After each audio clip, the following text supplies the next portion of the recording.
जय जगन्नाथ सांग मैंने सकाଳେ ମୁଁ ଟିକେ ଯାଇଥିଲି ମାର୍କେଟ ଆଉ ଫେରିବା ବାଟରେ ପିଲାମାନଙ୍କ ଧରି ନେଇ ଆସିଥିଲି ଜଳଖିଆରେ ଥିଲା ଆମର ଆଳୁଚପକୁ ଘୁଗୁନି 10ଟା ବେଳେ ଖାଇବାରେ କରିଦେଇଥିଲି ପଖାଳକୁ ଚିକେନ କଷା। ଏଇ ଥଣ୍ଡା ଥଣ୍ଡା ପାଗକୁ ପଖାଳର ମଜା ପୁଣି ଡାଡି ବହୁତ ବଢିଆ ଲାଗୁଛି। ଆଜିର ଦ୍ୱିପହରର ଖାଇବା ଚାଲନ୍ତୁ ଡାଡି କଣ କରି ଦେଖିବା।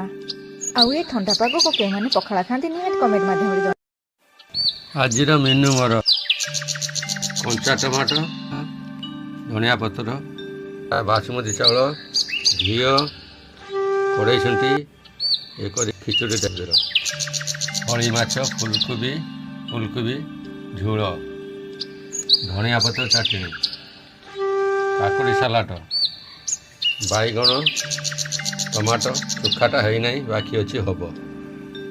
ଡାଡିଙ୍କର ଦେଖିଲେ କେତେ ସୁନ୍ଦର ସୁନ୍ଦର ଟେଷ୍ଟି ଖାଇବା। ମୋର ବି ଟିକେ ଇଭିନିଂରେ ମନେ ହେଲା କଣ ଚଟପଟା ଖାଇବା ପାଇଁ। ସିମରନ୍ ନେଇ ଆସିଥିଲା କୁରକୁରି, ବିସ୍କିଟ, ଚକୋଲେଟ, ଚିପ୍ସ।